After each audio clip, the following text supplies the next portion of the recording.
When distance collapsed into presence. What if the very moment you cried out in despair, help appeared? Not in a letter days later, not in a visitor weeks down the line, but right there, in your room. What if, as you lay sick, racked with pain and running out of time, the man you had begged to pray for you suddenly stood at your bedside, even though he was hundreds of miles away? This is not a story of folklore. It is a testimony tied directly to the ministry of John G. Lake, the man known as the Apostle of Divine Healing.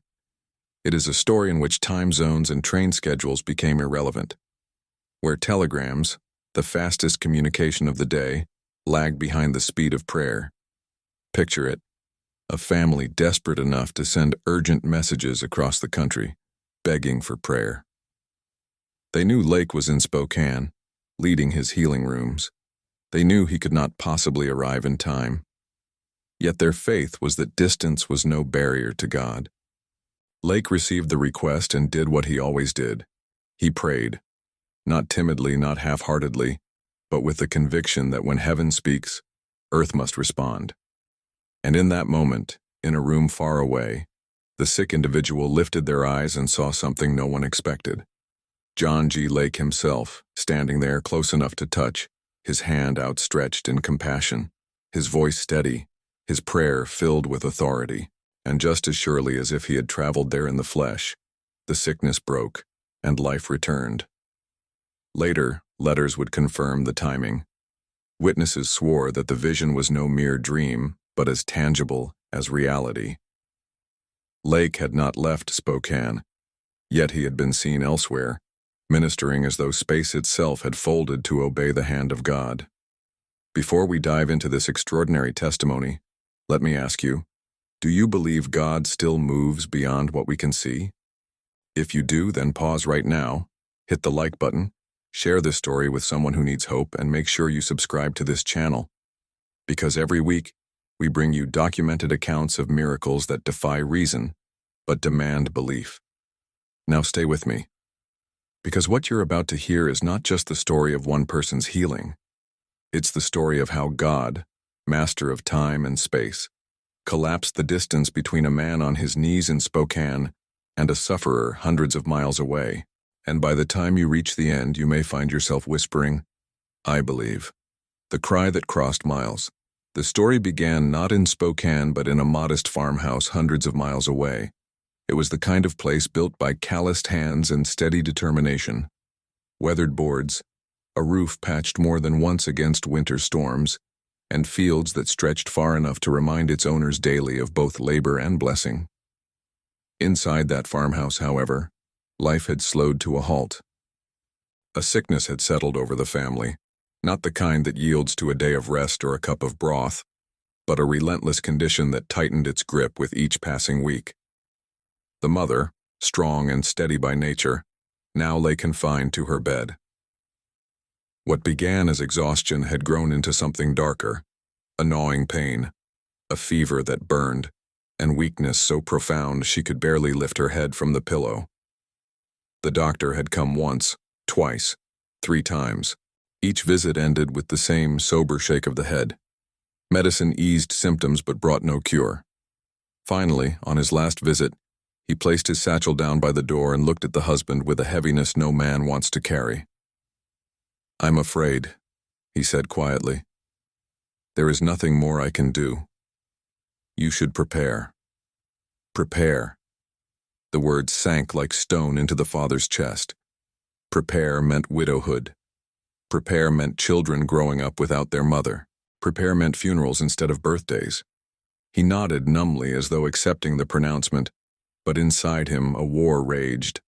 That night, when the house was quiet and the children slept fitfully, the father sat at the kitchen table, head in his hands.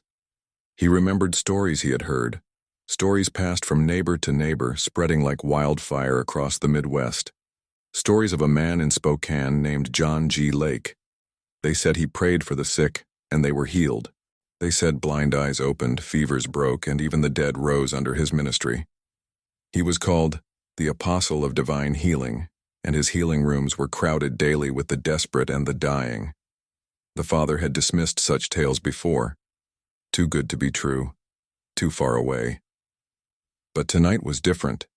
Tonight he had no pride left, no skepticism strong enough to outweigh his desperation. Tonight, he would believe. At first light, he went to town and sent a telegram. The words were short, urgent, stripped of anything unnecessary. Wife gravely ill. Doctors say no hope. Beg you pray immediately. Family pleading for mercy.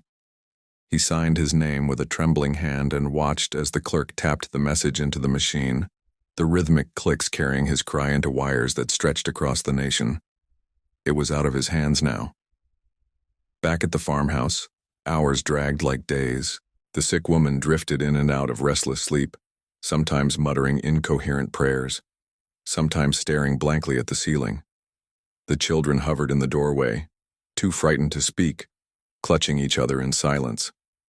The father tried to be strong for them, but when he looked at his wife's frail frame, when he saw how little was left of the woman who had once bustled through the house with energy and laughter, his heart cracked. He prayed, fumbling for words, begging God to hear. "Lord," he whispered, kneeling by the bed, "I've sent word to your servant. Let him pray. Let his prayers reach us. Don't take her from us." But even as he prayed, doubt gnawed at him. Spokane was far. Would Lake even receive the telegram? Would he have time to pray? And even if he did, could a prayer truly travel across such distance? That night, the fever worsened. Her breathing grew shallow, uneven. The father sat by her side, holding her limp hand, whispering words she could barely hear. He thought of their first years together, of the children they had raised, of the life they had built brick by brick. He thought of how empty the house would feel without her. And in that moment of despair, when the air in the room was thick with fear, something began to shift. The sick woman stirred, her eyes fluttering open. She blinked as though trying to focus, then gasped softly. "He's here," she whispered. The father frowned, leaning closer. "Who's here?" Her eyes widened, glistening with sudden tears. "Brother Lake. He's here, standing right there." She pointed weakly toward the foot of the bed. The father spun around, heart pounding. The room was empty. Just the worn wooden floor, the cracked plaster walls, the shadows of lamplight flickering. But when he turned back to his wife, her gaze was fixed, unwavering, as though she truly saw someone standing before her. "He's here," she repeated, her voice trembling with awe. "I can see him. I can hear him. He's praying." The father felt a chill run down his spine. Could it be? Could John G. Lake, hundreds of miles away in Spokane, truly be present here? The woman's breathing steadied. Her fevered cheeks cooled. And though he could not see what she saw, the father knew something was happening. Something no distance could prevent. The vision that filled the room, the farmhouse bedroom, was dim, lit only by the faint glow of a kerosene lamp on the dresser. Shadows stretched long across the wooden floorboards.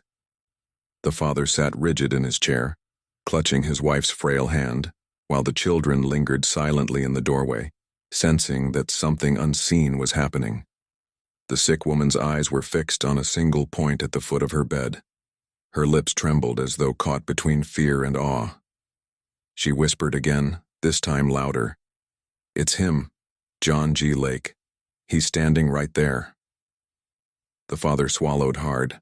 His eyes darted to the spot she pointed to, but he saw nothing, only empty air. Yet the certainty in her voice shook him. She wasn't delirious. Her tone was steady, reverent, unlike the confused ramblings of fever. "What do you see?" he asked, voice trembling. Her eyes filled with tears. He's wearing a dark suit. His hands are outstretched. His eyes, they're full of light. He's looking at me, praying over me. She lifted her weak hand slightly, as if trying to reach toward the figure. "I can almost touch him," she whispered. "I can hear him. He's saying, 'In the name of Jesus Christ, life flows into you now. Sickness, depart.'" The father's breath caught. The children clutched one another tighter. They could not see what she described, but the atmosphere in the room shifted. The air felt heavier, charged, like the stillness before a storm. The sick woman closed her eyes, tears sliding down her cheeks, and repeated the words she heard. Life flows into you now, sickness depart. Each repetition seemed to draw strength back into her. Her breathing, once shallow and ragged, grew deeper, steadier. The father leaned closer, watching in disbelief as color returned to her face. The flush of fever faded, replaced by a natural glow. He touched her forehead, cool, no trace of the burning heat that had plagued her for weeks. She gasped suddenly, drawing in a full, unhindered breath. Her eyes flew open, brighter than he had seen in months. "It's gone," she whispered. "The pain, it's gone." Her hand gripped his tightly, no longer limp, but firm and strong. She pushed herself up against the pillows, her movements sure, determined. The children let out cries of astonishment, rushing to her side. She embraced them with arms that only yesterday had been too weak to lift. The father fell to his knees beside the bed, overwhelmed. He whispered prayers of gratitude, his voice breaking with sobs. He looked around the room once more, searching for the figure his wife swore was there. He still saw nothing, but he no longer doubted. Something greater than sight had filled the room. Miles away, in Spokane, John G. Lake was kneeling in his office.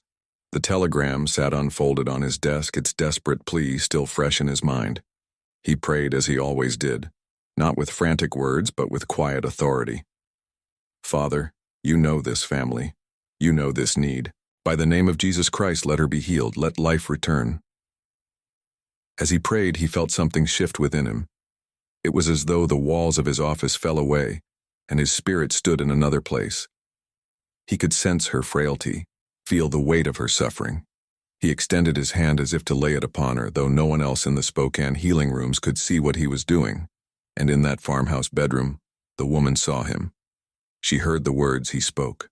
She felt the weight of his hand, though no physical touch was there. The veil of distance had torn for just a moment, and heaven had collapsed the miles between them. By the time Lake rose from his knees in Spokane, the work was done. He did not need confirmation. He knew. He whispered a final prayer of thanks, folded the telegram, and set it aside. "It is finished," he said softly. Back in the farmhouse, laughter filled the once silent room. The children clung to their mother, their tears now tears of joy. The father held her close, whispering, "You're alive. You're whole. God has done it." She looked toward the foot of the bed one last time, her eyes wide with reverence. "He's gone now," she said softly, "but I will never forget the look in his eyes, as if heaven itself was looking at me." The family would talk about that night for the rest of their lives. Some would question it. Some would say she imagined it, that fever had played tricks on her mind. But the proof was undeniable. The sickness was gone. The woman who had been on the brink of death now stood, walked, laughed, lived. And in Spokane, John G. Lake continued his work, never boasting, never sensationalizing. He simply obeyed. For him, it was not about being seen in two places at once, not about miracles as spectacle. It was about faith, and the God who ruled both time and space. When the story escaped the house. The morning after the healing, the farmhouse was alive with a joy that words could scarcely contain. The woman, who days before could not rise without help, now moved through the house with renewed strength. She dressed herself, braided her hair, and sat at the breakfast table with her children. They stared at her in wonder, as if seeing her for the very first time. The father, still shaken by the memory of the night before, could hardly take his eyes off her. Each time she lifted a spoon or laughed at something the children said, it struck him anew. The fever was gone, the weakness broken, the shadow of death lifted.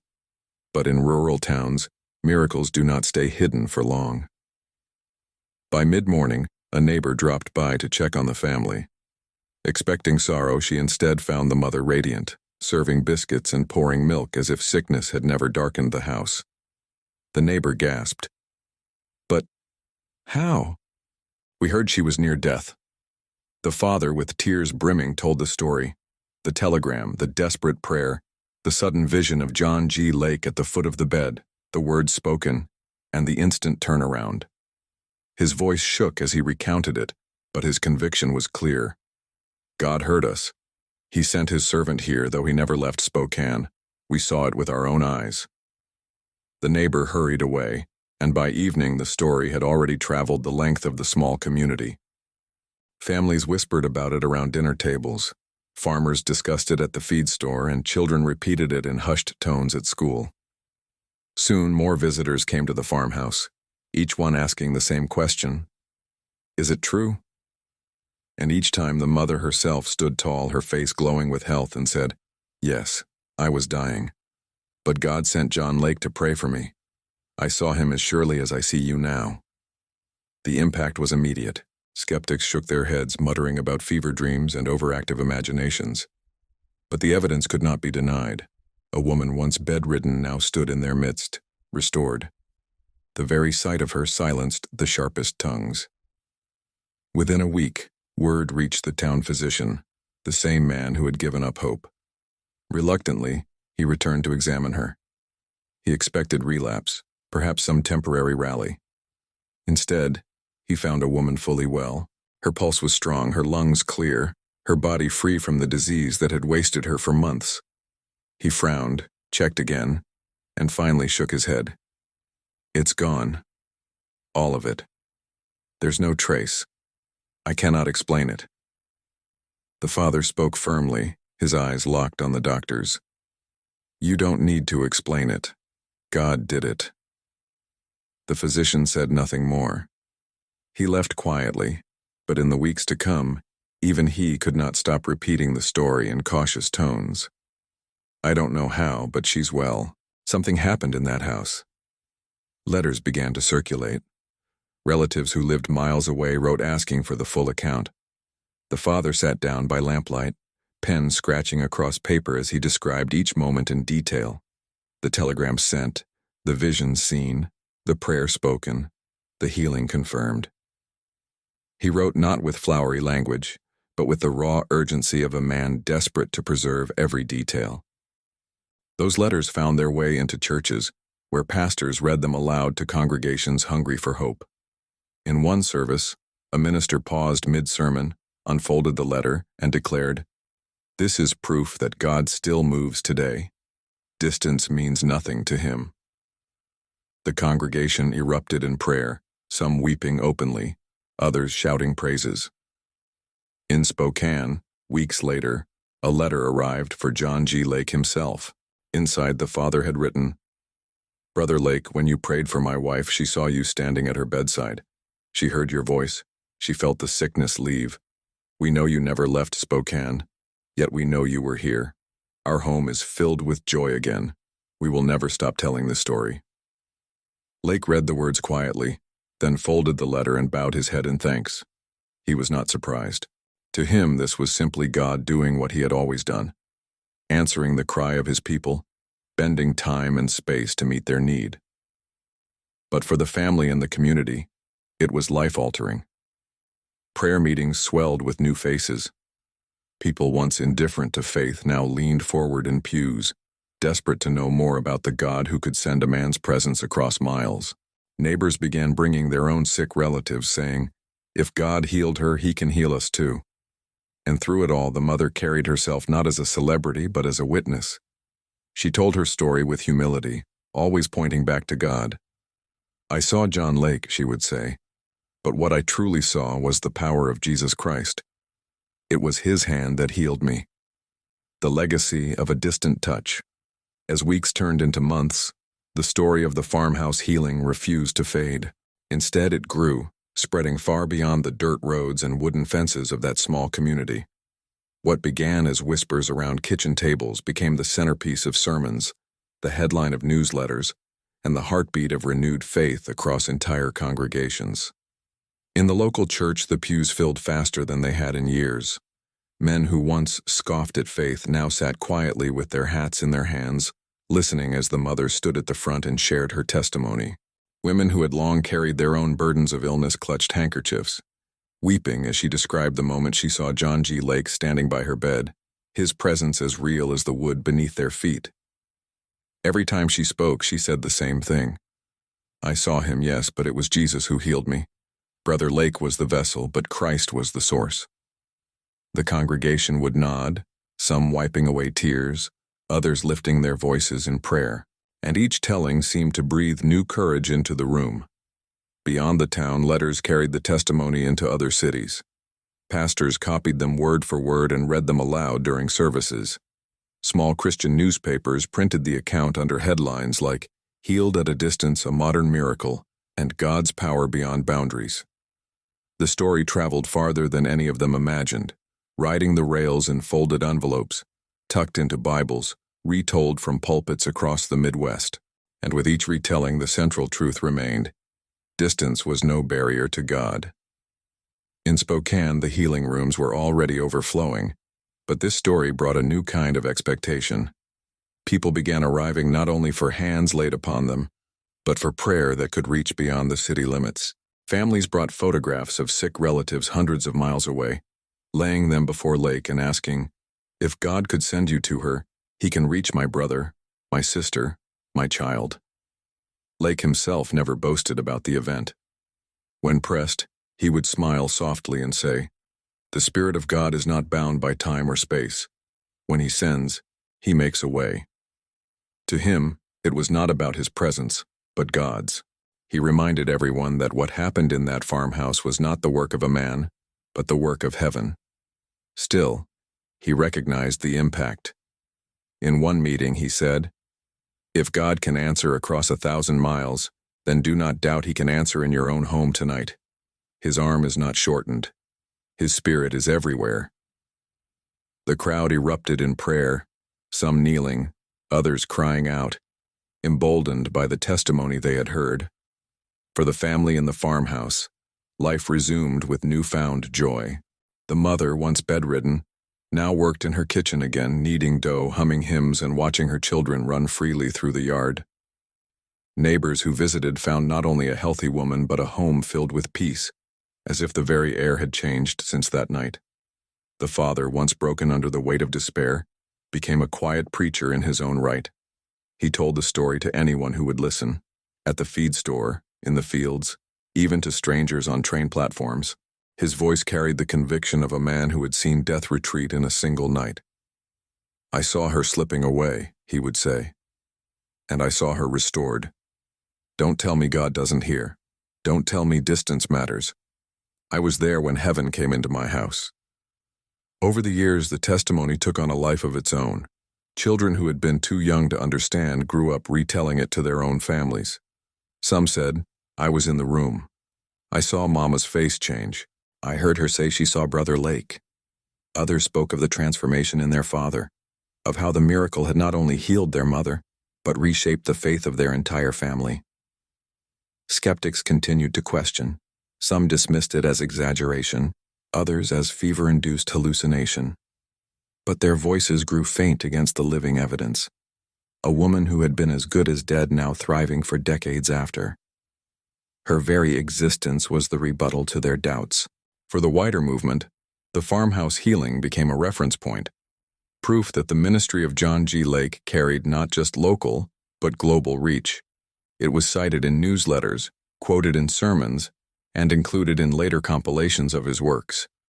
Alongside the stories of blind eyes opening and the dead rising, this account of distant healing with a visible presence stood out as a declaration. God is not bound by the walls of a room, and it left a lingering challenge. If God could send Lake's presence into a bedroom miles away, what could he do today for those who dared to believe? Prayer circles began springing up in homes, people gathering not only for their own needs, but interceding for loved ones far away. Testimonies followed. A sick aunt recovering across the state, a cousin spared in a distant hospital, a child's fever breaking just as the family prayed miles away. It was as if the farmhouse miracle had opened a door of faith that no one wanted to close again. Years later, when the mother had grown old and her children had families of their own, she still told the story with tears in her eyes. "I will never forget that night," she would say. "I saw John Lake in my room, but what I truly saw was Jesus coming to save me. He let me live, not just for myself, but to tell you, He is real, and His power has no limit. For her, the memory was as sharp as ever. And for those who heard it, the message was clear. God, master of time and space, still moves. When distance meant nothing, some stories are so extraordinary they demand retelling, not because they flatter the people involved, but because they reveal something timeless about God Himself. The farmhouse healing is one such story. A desperate family, a telegram sent in trembling hope, a servant of God praying miles away. And then, in the very room of sickness, a vision so real it could be touched. That night distance meant nothing. The mother, once fevered and fading, looked to the foot of her bed and saw John G. Lake standing there. His words carried not only across the airwaves of prayer, but into her very ears, into her very bones. And as surely as if his physical hand had rested on her, the sickness broke. Her life was given back to her family. Doctors could not explain it. Neighbors could not deny it. The family themselves could never forget it. And over time, the story leapt from a farmhouse to churches, from churches to newspapers, from newspapers to the very fabric of faith for those who heard it. But the true heart of this miracle is not Lake's presence, nor the vision seen, nor even the telegram that carried a cry for help. The true heart is this: God is not bound by distance. He is the master of time and space. When His children cry out, no barrier, not miles, not sickness, not despair, can stand in His way. And that is the message for us today. Maybe you are not lying in a farmhouse bed with fever burning through your body. Maybe your struggle is different. Depression, fear, financial ruin, a broken relationship. But whatever the form, it feels distant from hope. You wonder if God hears you, if anyone can bridge the gap between your pain and your answer. This story whispers the same truth it shouted a century ago. He is nearer than you think.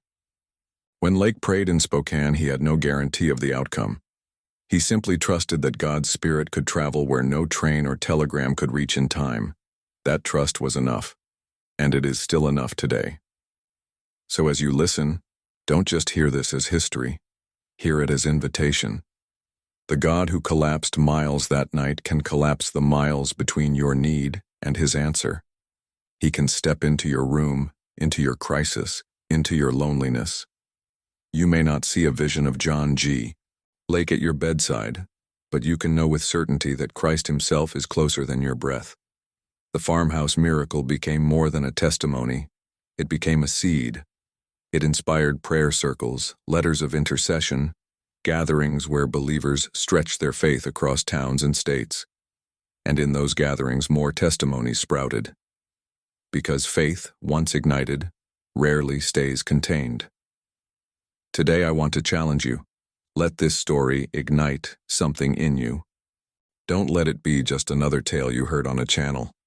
Let it be fuel for your own prayers, your own belief that God is still alive and active. And if this testimony stirred you, I ask you to do 3 simple things. Type, "I believe," in the comments. Let the world know you're standing in faith, just like that family did when they sent a telegram against all odds. Share this video with someone you know who is fighting their own battle. Let this story be the encouragement that lifts their head. Subscribe to this channel so you don't miss the next testimony, because this is just one among hundreds, each a reminder that God's power is not confined to the past. The farmhouse family never forgot what happened that night, and neither should we. Their testimony stands like a beacon across time, declaring, God is not far, God is not late, God is not limited. So the next time you feel the weight of distance, whether it's miles between you and a loved one, or the chasm between your heart and hope, remember this story. Remember the woman who opened her eyes to see the impossible standing at her bedside. Remember that God, master of time and space, is still the same today. He is closer than you think.